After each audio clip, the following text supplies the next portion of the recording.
Bien, en esta sesión hablaremos de las coordenadas polares.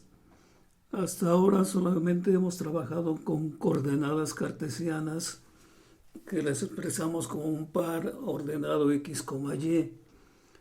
Entonces las coordenadas cartesianas en nuestro plano rectangular x y y, como ejemplo vemos este punto que tenemos aquí. Estamos en el punto x4, y3. Si este lo desplazamos, estamos en el punto x2, y4. Si lo desplazamos hacia abajo, estaremos en el punto x5, y-2. Esas son cartesianas rectangulares, coordenadas rectangulares.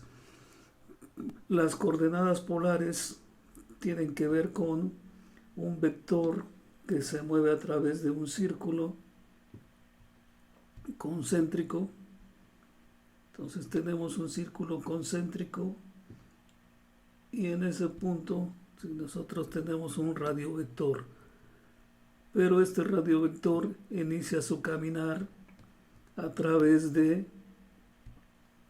siguiendo el movimiento contrario a las manecillas del reloj, es decir, contrarreloj, y va generando un ángulo. Al moverse se va generando un ángulo. Entonces la coordenada de ese punto es ahora r, que es el radio del círculo, y teta, que es el ángulo que hay entre el eje 0, el eje 0 y el radiovector. El eje 0 lo tenemos aquí marcado como una línea. Entonces ahí está nuestro radiovector y se empieza a desplazar y empieza a generar ángulos. Esos ángulos, si nosotros rotamos en sentido contrarreloj, el ángulo es positivo. En sentido contrarreloj, el ángulo es positivo. Si nosotros giramos en sentido del reloj, el ángulo se considera negativo. Entonces, si nosotros estamos contrarreloj, el ángulo estamos en sentido del reloj, el ángulo es negativo. Si estamos en sentido contrarreloj, nuestro ángulo será positivo. Y siempre partimos de el ángulo 0, ¿sí?, donde está el eje, diríamos en nuestras X. Entonces, para medir estos ángulos parten unos rayos que salen del centro, del origen, y tenemos lo que se conoce ahora como nuestro papel polar o nuestra cuadrícula polar. Entonces aquí observamos que a cada ángulo le corresponde un valor en radianes. Aquí tenemos 15 grados, que le corresponde pi sobre 12. Aquí es cuando nuestro ángulo es 0, pi sobre 12, pi sobre 6, pi sobre 4. 60 grados, que le corresponde pi sobre 3, 75 grados, 5, pi sobre 12, 90 grados, pi sobre 12, y así podríamos ir a 135, 3 pi sobre 4, 180 es pi. Cuando medimos en sentido contrarreloj, si medimos en sentido de las manecillas del reloj, nuestros ángulos los consideraremos negativos. Entonces aquí tendríamos menos 15 grados, que se corresponde con menos pi sobre 12, menos 30 grados con menos pi sobre 6, y así seguiríamos girando. Y esos ángulos que vemos se corresponderían con los ángulos negativos. Entonces aquí diríamos que sería menos pi. Entonces recordemos, los ángulos en sentido contrarreloj son positivos y el sentido del reloj son negativos. Entonces, a ese punto, R, θ le corresponde una coordenada cartesiana, o a la coordenada cartesiana le corresponde un punto R, θ. Veamos aquí, desplacemos nuestro punto. Dice, estamos en el punto x0, 4. O sea, la coordenada cartesiana es 0,4. Pero la coordenada rectangular, nuestra R, nuestro radio es 4. Entonces sería 4 y nuestro ángulo es pi sobre 2. Entonces a la coordenada cartesiana 0,4 le corresponde una coordenada rectangular 4, pi sobre 2. Si avanzamos otro poco, tenemos aquí la coordenada en x menos 4 y y 0 en coordenada cartesiana. A esa coordenada cartesiana le corresponde una coordenada polar donde r es 4 y θ es 180.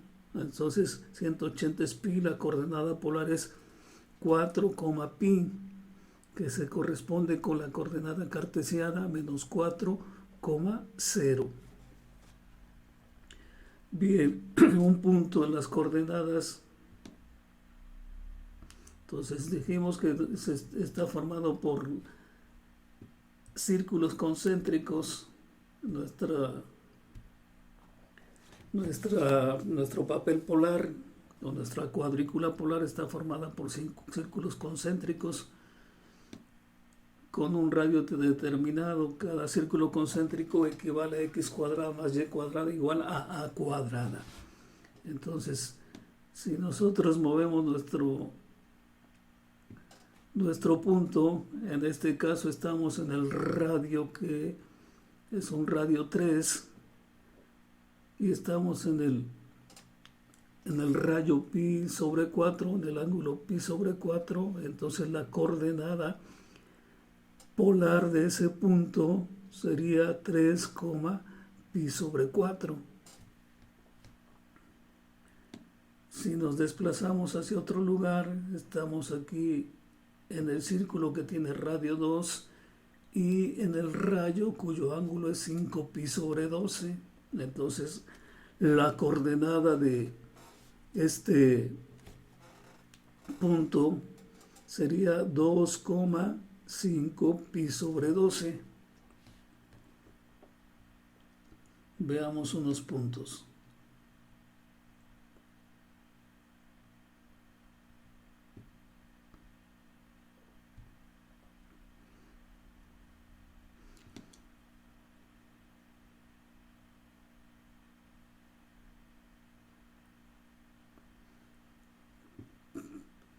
Tenemos este punto donde estamos en un radio 6, mi círculo es de radio 6 y mi rayo me indica que es el ángulo pi sobre 6. Entonces ese es el ángulo pi sobre 6, que como vemos por aquí en x y y tiene unos valores en decimales. Está en y igual a 3, pero en x está en 5.19615.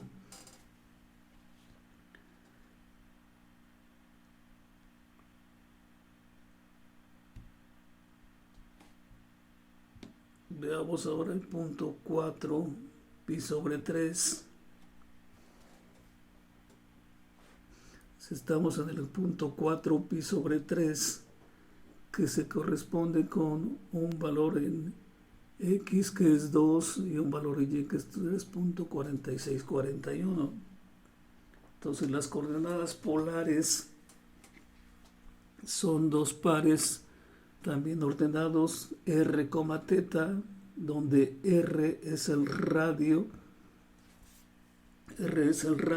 y θ es el ángulo que se forma entre el eje polar y el punto o el rayo a donde llegó esa expresión. ese desplazamiento. Cuando nosotros nos vamos al extremo contrario, ¿sí? Aquí estamos en el punto 3, si nosotros bajamos hacia en el mismo rayo,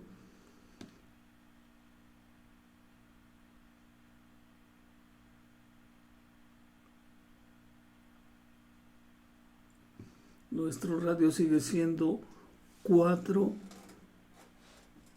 pero ahora como estamos en el punto contrario es menos 4 y dimos una vuelta completa, menos 4 pi sobre 3, entonces dimos una vuelta completa a pi sobre 3, le aumentamos pi o le sumamos pi, entonces tendríamos 3 pi más pi, 4 pi sobre 3.